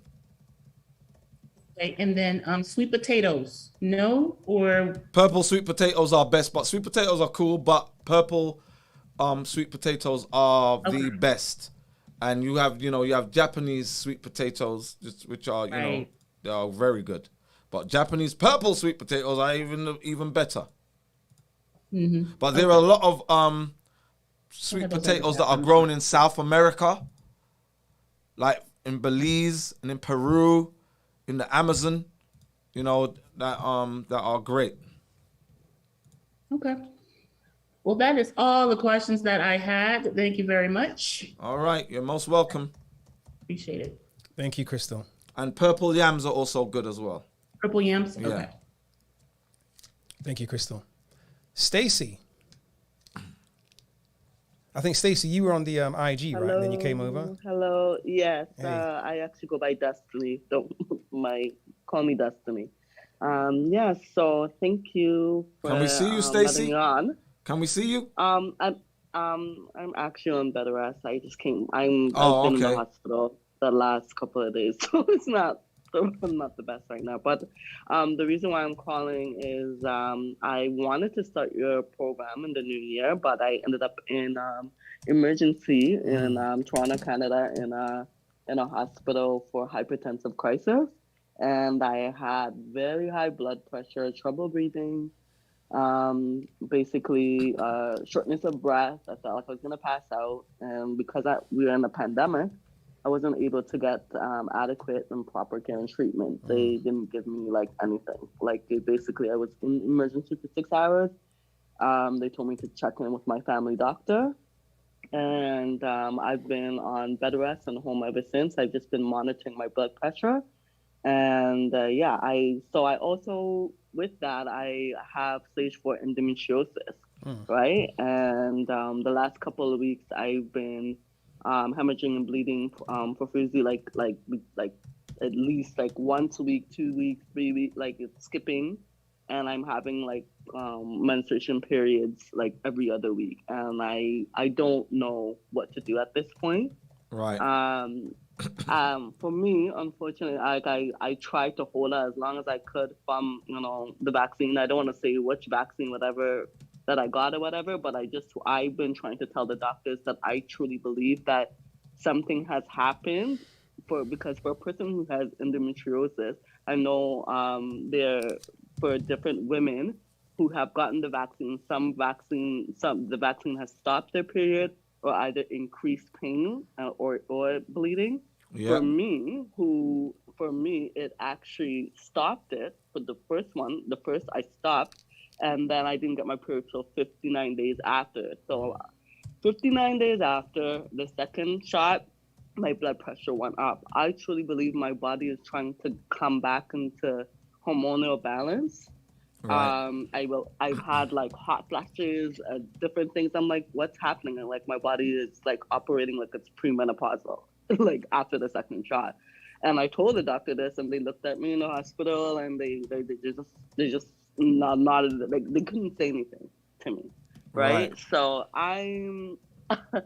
I would say I don't know what to do at this point. The doctors don't know what to do with me. And again, because we are in a pandemic, I just trying to do a holistic approach. I've reached out to a naturopath, nutritionist, and some friends that I know personally to try to curb all of this on my own because, I want to live but not die. 2022, yes, I started 2022 not well, but I want to finish the year well. So that's why I'm on this call.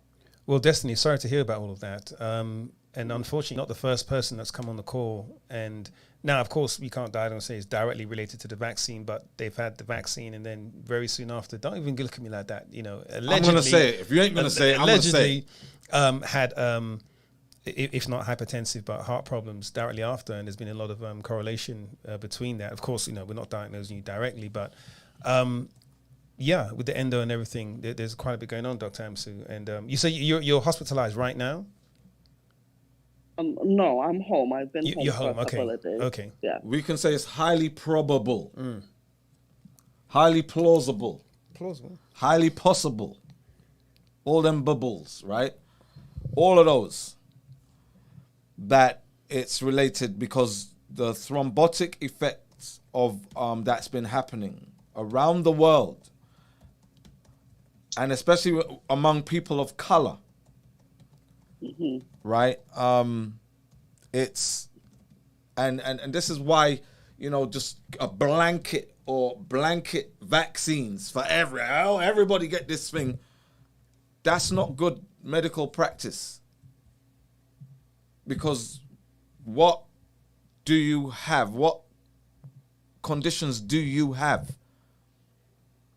And part of this is the reason why the pharmaceutical companies are protected from any adverse events that happens. You can't sue them because it's an experiment. They don't know what's going to happen yet. So, there's studies being carried out all the time. Each month that goes by, there are different studies that's being carried out among different demographics to find out what's going on. How the effects, whether they are beneficial or adverse, right? And so early on, it was, the benefits. This is how good it is. It is safe. It is safe. It is safe. But tell that to somebody who, somebody who's in their family, they died from an adverse event. No, it is safe. They're gonna be like, you crazy, But moving on from that, right? With your endometriosis, I can say that I know it didn't cause your endometriosis because endometriosis is something that develops over quite a long period of time, right? And it takes a long time for them to even diagnose, which is usually too late. You're fully in, some people like stage 3, stage 4 endometriosis saying, I think I got endo when they're like in their early 20s. Now they're in their mid 30s. It's like, yeah, you were right. You got endo, but unfortunately you're on stage 3, meaning that it's affecting surrounding tissues, organs and whatnot. Right. But we do have, the good news is we do have our Great Black Endo Detox. We have a protocol specifically for endometriosis and adenomyosis, right? We have a supplement called Deep Vein for hypertension and for high blood pressure. But you are probably on medication, blood thinners at the moment for your because you were ER'd, right? Yes, correct. So I need to get off this. Right. My plan was never to, just like how when I was diagnosed in 2017, they inject in order to get the excision surgery and the exploratory surgery at that time. Right. They put me on Lupron Depot. Right. Had I known, that's the only regret I have about everything that I went through, being misdiagnosed and whatever. But I had to do the surgery. They found they removed 16 fibroids and two cysts, so 18 pieces. I went into the surgery at 120 and I came out at 110. Right, I'm a small petite person, right? And so I've been after that. I've basically been sharing my story and Wait, how many advocating in hours was your Canada. surgery? My surgery was in 2017, but they removed 16 pieces. There's no Okay. other person in Canada that I know of that removed that amount of fibroids in Canada right now. like Right. 18 pieces, right. So I've been sharing my story and trying to get some advocacy and with the government and different things, but there's no help. There's nothing here really for us. Right. And a lot of other Black women, I am from Caribbean descent, especially, are struggling, and we're just looking to each other for answers, like through support groups or through Facebook or whatever. But there really isn't something that is substantial, like Right. in terms of either the UK or America. They have like different organizations and different. There's nothing here for us in Canada specifically for Black women's health and reproductive health. Yeah. Yeah, so this is the reason why we do what we do, why we have Great Black Detox, we have our our protocols, and we also have Electric Health. Electric Health is our educational side, our advocacy side, right? Our outreach and all that to educate Black women and Black men across the world who do not have support groups. People have issues and they don't know what's going on. They rely upon the lying gynies, right, who continue to lie, that don't do anything for them, right? So you have all these women in all these support groups, but you're basically supporting each other in your pain. There's no remedy, right? There's no remedy, so all we can do is hold hands and sing Kumbaya together and hope, and pray together and whatnot, but that does not remedy the situation. Which is why we do what we do, which is, all right, here's the remedy. We actually have the remedy for fibroids, for endo, for PCOS, for all these endocrine disrupting inflammatory conditions that are, so prevalent with Black women in particular. And, we're trying to get ourselves out there, for people to be spreading the word, spreading the gospel, as it were, right? And, it's getting out there. The word is getting out there. Things are spreading. I wrote this book here. I don't know if you can zoom in on me there. Would you? Real quick. So we have this book here. I wrote this book, completed it in like 2010. And it's called Got Fibroids, the Fibroid Elimination Bible, which speaks to female reproductive issues. It speaks particularly to what's going on with Black women, why Black women are so prone to these reproductive estrogen-dominant related diseases and conditions, right? So in here, it speaks about what's going on, but also speaks about the remedy, what you need to do. And we have the supplementation. We have specific herbal remedies that give your body the resources, nutrients that it needs to reverse and eliminate fibroids, eliminate chocolate cysts, eliminate cysts, reverse polycystic ovary syndrome, all these conditions that Black women have. There's a way to do it, and we have the answer. And we've, it's been published, and we have the supplements to go with, So we had one particular woman, Annalise Henry, who had 57 fibroids before she started our program. And within 6 months, she was down to only 7 fibroids. So without surgery, you're talking about your 16, she eliminated 50 in 6 months. And with that comes, as you're on your journey for elimination and that, what comes with that is shorter periods, less bleeding, no pain, no cramping. These are the things that diminish while your body's healing. So it ain't just about, all right, I got this condition, all right. So when you go and get a myomectomy, you don't deal with the root cause. So the root cause isn't the fibroids. Fibroids are outcome. It's epigenetics. It's how your body is expressing estrogen dominance. You're overwhelmed by estrogen, right? And your body's expressing in the way of tumors in your uterus, right? Endometriosis, your body's expressing estrogen dominance by way of implants and adhesions and lesions, scar tissue, right? Every month, you're bleeding from places outside of the endometrium. Every month. And when you're talking about every 2 weeks, you're going through a menstrual cycle, the endometrial tissue, wherever it is going to also cause bleeding. It's going to affect other tissues and organs and cause scarring. So every time when you stop bleeding, your body starts to repair itself.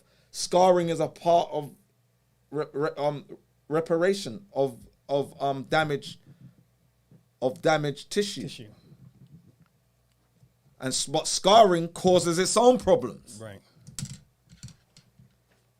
So, Destiny, we're glad you called. Yeah, we're glad you're here. We're sorry for what you've been through, but All Destiny. I thought you said Stacey. She likes to be called Destiny. All right. It's her stage name. All of these things can be reversed, and again, wait. as we said, it's the whole point of what we do in the paradigm. Now, you've touched on a number of things, each of which is quite pertinent to us. First of all, your personal health journey, your personal health goals are absolutely, why we're here. We want to help you with that. So make sure you stay connected with us. We've shared the link in the chat. I'm not sure if you're in the chat. I strongly recommend you have a private consultation so we can hear everything that's going on with you. And you can have a one-on-one, and we can really determine, again, what's going on with you and really think about the pathway to healing. The vaccine poses a whole, array of things that, the world isn't familiar with yet. There are things we're going to learn about, sort of post-vaccine world, and it may be for decades, right? Some of them are immediate. Some of them documentaries about it. Documentaries, movies with Gregory Peck. Sinister music. Right. When they do the documentary, this person, and Fauci's going to be all up in that. Yeah, grayed out and that whole. But anyway, but in all seriousness, Destiny, you're in the right place. Again, we'll share the link again. Please, again, it's a recommendation to have a private consultation. And again, we can map certain things out. You can tell us a lot more about yourself and so on and so forth. And we have a growing team, which I wanted to talk about today. Maybe not introduce anybody formally, but we have a growing team of consultants that are joining us, because there's only one Dr. Amsu, and there's definitely only one of me, Thank and, you, Dr. Moore. Thank you, Mr. Breaks. I really appreciate you. Thank you for just giving me a moment to share. And Woodrow, did you put going to be a part of my goals this year to join the program? Endo Detox. Did you put? We're gonna put the links into the link chat for the Endo Detox into the chat, and also for the consultation as well. Yeah. Thank you so much. Thank you, Destiny. Have a good evening. All right, take care. Stick around because we're here for just a few more minutes. Love, I know you've been there for a little while. Love, you there? Hi guys. Hey, Love. How are we are great. All How right, you doing? Love. Always want to say my question's quick. I did the 14-day detox. Congratulations. I think it was in August. It's been a while. And I want to do the 30-day fast, but I'm not sure if I should be doing the 14-day over and then going into the 30-day one, or if I can just do the 30-day. Okay. So when you did the 14, how did it go? It went well. I'm when I commit, I'm very disciplined. I lost a couple pounds. I felt good. I didn't have any negative side. Like I wasn't, I didn't have a period where I was super tired or anything. Still drinking lots and lots of water. So I stuck with that. But I kind of fell off a little bit, and then since like November. Since November, I've been mostly plant-based. Okay. But I've been now, they have some of the processed foods like the Beyond Meats and whatever, kind of dabbled in that a little bit, but now I'm just going to straight, either just eating like fresh salads or, I might saute my veggies a little bit or not overcooking them, type of thing. No meat. No meat. Yeah, no meat. So for the most part, I've been doing good, but I was telling my daughter I really want to transition to like a fruit-based diet only, mostly fruit and vegetables, like fresh fruits, raw, I guess raw. Well, you don't have to. I mean, fruits are raw, yes, but you Right. don't have to be. You don't have to be raw with everything, as long as you're not. Putting them through a process where you are going to be messing with the nutrients and also creating AGEs, right? But fruits and vegetables, seeds, nuts that are raw, not roasted, right? No roasted Right. nuts or anything. No peanuts. Brazil nuts are good. Walnuts are good, right? What about Raw pumpkin seeds. What about raw almonds? I love almonds. Yeah, you can do raw almonds as well. Oh. Okay. But do the 14 because if you did it last time August, this is like 6 months later. So yes, do the 14 and then make the 30 your actual staple, your lifestyle. Oh, okay. All right. So do where the where the 14 intermittent, again, after you do the 14 and do the reassimilation, have a window where, all right, in this window I'm gonna eat, and it makes it easier. So after you do the 14 and you're used to the 14, now you can go where you have a 2-hour window to eat, because you've already acclimated to this. I'm not eating all a day. I haven't eaten for 2 whole weeks. So eating once a day, one small portion meal but keep up with the supplements to make sure you are getting those nutrients. The nutrients. Okay. 'Cause a lot of people, when they finish doing the detox, they're like, some people even throw away their supplements. Some put it in the cupboard. It's like, no, continue I with the finished all my supplements, because the supplements. supplements are the reason why you felt so good, because your body was actually getting pure nutrient without all the calories. Right. I actually finished all my supplements. The only one I have now is the Lipo RX. Okay. I've taken. And my daughter just put in the comments she's going to do the 14 over with me. So there's my support. And hopefully I can get her to do the 30-day fast too. Right. Excellent. Wait. Okay. You said your daughter. Yes. Is your daughter on the Jess. call? Jess is my daughter. Yeah, I just saw some communication going on. She said, "Okay, Ma," and I know that's up north, up top language for mum. I didn't know. Well, welcome. I didn't know you were Jessica's mum. So, yeah, Jessica's Die Hard. She's one of our troopers. Oh, yeah, Jess. So you didn't know that? He didn't know that. Hey, Jess, you've been quiet today. Because mums is in the room. Because Ma's in the room, so she doesn't know. Right. Which she reminded me, get on the call, Mom, get on the call. There you go. So There you go. that was the only question I had. I'll start over and keep you guys updated with my progress. All right. Excellent. Thank you. All right. Nice Thank meeting you. you. All right, take Okay. care. So Take care, Ma. Take care, Ma. Yeah, we're going to learn the Jersey language.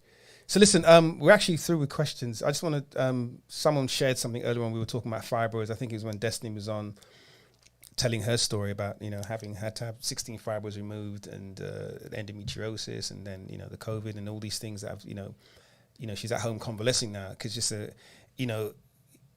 it's a downward spiral, isn't it? Once you get into that system and once your body starts to deteriorate, and if you don't find the proper ways to fix it, it's a downward spiral because it's procedure, medication, and it gets to the point your body falls out. It's got no legs to fight that.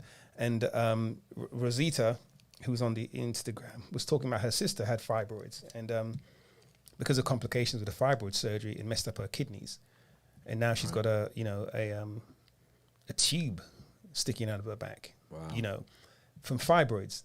Now, why this is so obnoxious to us is that fibroids, for the most part, more than 90% of the time are benign, right? Which is why they allow women, or they make women say they're going to monitor them, and then over time they get worse. Is that not only early intervention, But prevention, okay, would mean that less black women are going under the knife. Less black women are losing their wombs. She told me that her sister had a hysterectomy. It was a forced hysterectomy because of the fibroids. So went in for fibroids. She probably signed the waiver, and they ended up taking everything. Now she's got problems with her kidneys, you know, and it's really upsetting because all of this could have been prevented more often than not, right, through this paradigm, through the right nutrition, through the right dieting, through the right habits. And so, which is, again, I know we've talked about it a few times on the call, which is why we're really pushing the non-profit part. This is why we're pushing the advocacy part. Yeah, we have a company with selling nutrients and supplements and all the rest of it, but we were, you know, into this paradigm and into this sort of movement way before we started doing this. And we know we're not going to reach the whole world, you know, with our supplements and running ads on IG. You know, someone's got to go out there and talk to people. You know, we keep talking about Louisiana. We were there just before the pandemic. And I kid you not, you know, we're really going to have to release that video one day. We stood in the week before Mardi Gras, right? Yeah. Guna Gras. They have their, I don't know, fundraising. They have their bacchanal type stuff. So in the West End, like the black side of New Orleans, and then they've got New Orleans, everyone knows now, apparently it's been totally gentrified. But in the black end of New Orleans, where all the black people were, they had these big parades. And I kid you not, Dr. Amsi, keep me honest here, 60% of the people that were around us, obese, overweight. In conversation, Louisiana has the highest rates, blood disease, high blood pressure, diabetes, cancers. And it's 100% in that area due to their lifestyle, nutrition. Okay, so it's places like that. And it's not the only place. There's places all over the country, just here in America. And you can imagine, you know, America, greatest country in the world, has some of the highest rates of dysfunction when it comes to illness in the world. Okay, despite all of the technology, despite all of the wealth, and despite all of the access, this country, there are black people who are sicker in America than black people in famine, you know, ravaged countries. And this is just real. Again, which is why we want to... do you know why? Spread that evangelism. Go ahead, Dr. Ramsey. All right. So we're in the United States of America, right? And allegedly, high technology, you know, some of the greatest physicians and you know, greatest brains, you know, because there's a brain drain that happens, right? So people who get really good at what they do around the world want to come to the United States to make money because, man, I can make millions over there. So they come here, and when they start talking about, and when I say they, I'm talking about the medical institution or medical institutions, plural. When it comes to these chronic inflammatory conditions, these reproductive disorders and all that, they lie, and they say, we don't know the cause. Do you know why they say they don't know the cause? Because if they said the cause, then it would be, people would be more preventative. So the pharmaceutical industry would not make money, and the medical industry would not make money from surgeries. So a lot of gynecologists, they're nice, they you know, great personalities and all that, but they lie. And their aim is to get you under the knife where they can make more money, where they get more kickbacks from the post-surgery treatments and, you know, medications and what have you. It's all lies. So with endometriosis, right? If you don't have endometriosis, then you cannot fathom how bad the pain is. Yeah. Right? There are women around the world who they take a week off work when they're on their cycle. They can't move. They cannot function. They can't even walk. It's debilitating. They need to ask friends round to help them to the toilet. Number one reason for out, in and out. Right. Number one reason. Epidurals in America is endometriosis, not a pregnancy. Yes, exactly. Endometriosis. Exactly. To get rid of, to take the pain away. Yeah. Right? Debilitating pain. So, you know, sometimes fibroids can cause cramping and pain. That's bad, but there's nothing like, and I'm a man, I'm talking like I've been through it. I have no idea. And imagine that. Every month you couldn't move. I wouldn't be able to function. I'll be like, yeah. I take my hat off to all the women, and you know, of course, you know, you guys probably aware of this. We follow a lot of, well, I do, you know, a lot of endometriosis groups, fibroid groups on social media. No, I don't look at the pictures, and some of the stories you hear, you know, we just had Destiny Stacey, I think she's dropped off the call. She's up there in Canada, and she's saying there's very little support in Canada. Again, Canada, one of the countries that is perceived to be all natural, and you know, they've got, you know, these huge lack of vitamin D is social programs is a problem up there as well. But look, she's in Canada and she's suffering, and there's hardly any advocacy in a country like Canada. But I take my hat off to the women who suffer, who literally suffer each month. I've got a very good friend, just discovered she had endometriosis. She's been suffering pains for a long time, and the doctors kept telling her, you know, we'll monitor it, it's something else, and, you know, take some painkillers, you know, take an aspirin. And a month or so ago, she had to be rushed to hospital, you know, because of severe pain, abdominal pain. Get to hospital and find out that she's had endometriosis, she's hemorrhaged and lost God knows how much blood, and now and all the scarring. And I'm not sharing her name, but she's had miscarriages and all sorts of things, and I really feel for her. And there are literally hundreds of thousands of women who suffer this month to month. Black women especially, because when black women say they're in pain, it's like, you can take it. Right. You know, they're still looked upon as chattel property, that, you know, you can take, you know, you're a beast of burden. Take the pain. Indeed. But you see, in fact, Rosita was just saying, and something we say all the time as well, we need to take, and Dr. Keeler can attest to this, we need to take matters in our own hands, right? We're the Harriet Tubmans of health. You know, we got to free the slaves from the bondage of pharmacological medicine. And it's no joke. It's quite serious, because it's a setup. And we keep talking about the food leads to the lifestyle leads to the disease leads to the medicine. Guess what the medicine leads to? It's a ever decreasing circle of ill health. And unless you break free of that cycle, you won't heal. If you rely on their food and you rely on their medicine and all of their... And also their household products. Household detergents, their, you know, all of these things that are endocrine disrupting chemicals that you ingest all of the time, right? These things should really be banned. Yeah. We talked a couple of weeks ago about countries that ban, you know, non-GMOs, or they ban GMOs. Right. And there are countries that ban certain phthalates and things like that. People... If you're living in America, in fact, anywhere in the world now, in fact, there are countries where they're dumping all of the really bad toxic chemical products, right? You are being bombarded.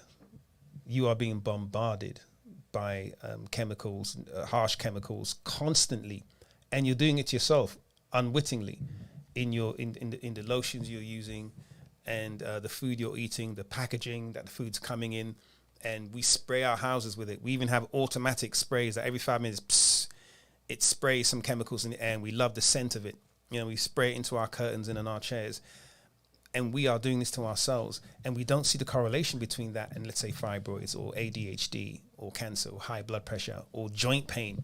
How does my air freshener cause joint pain? We don't see the correlations, but the chemicals are in there, which is why our whole paradigm is holistic. And again, yes, we talk about supplementation and diet, but it's your whole environment, you know. And so, listen, you guys, especially the ones that join these calls regularly, will be the advocates, will be the saviors. Is there 12 of them? No, thank you, Jesus. We'll be the disciples, you know, literally going out, hopefully, and changing the world. And we're really going to be pushing this in 2022. We really appreciate all of you guys joining these sessions, giving us all of the great conversation, great questions that we can answer. And we're recording a lot of great content, and we know we're helping people because, again, we hear it all the time. Some join these calls, some email us, some text us, some DM us. We know what it takes to affect change. We know we're never going to be mainstream, not like that, you know, not unless we water it down and put emulsifiers in it. Will they have us on Ellen, right? So this is the Underground Railroad, folks, and you're a part of that. That's my soapbox for today. So listen, I want to thank everyone that joined the call today, everyone on the IG. We had a question coming. Was that Rosita? Yeah, Rosita.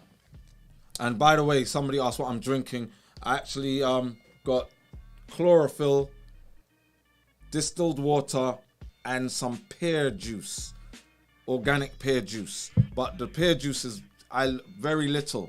Majority of it was water and then chlorophyll in there. Rosita, we have a protocol called Her Elimination Kit, right?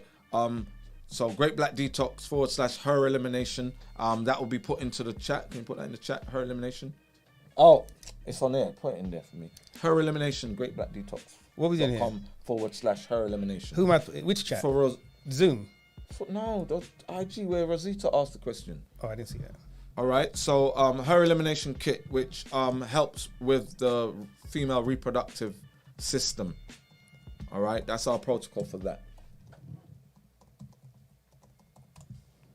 So listen, greatblackdetox.com. Listen, guys, download the app, the Great Black Detox app, available on Android and iOS. We just did an upgrade of that, so there's a new version on that.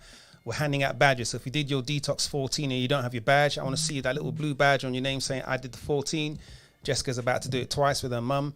So make sure you get your badges, so you get your recognition for all of that great work you guys have done.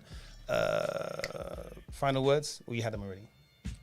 Thanks for having us. Thanks for having us. Gonna see you on Wednesday. Absolutely. Well, listen, guys, have a great weekend, safe detoxing, safe healing. Stay out of the middle aisles in the supermarket, and we'll see you guys next week, Wednesday. We're sending tons of love to you guys. Peace out. Peace.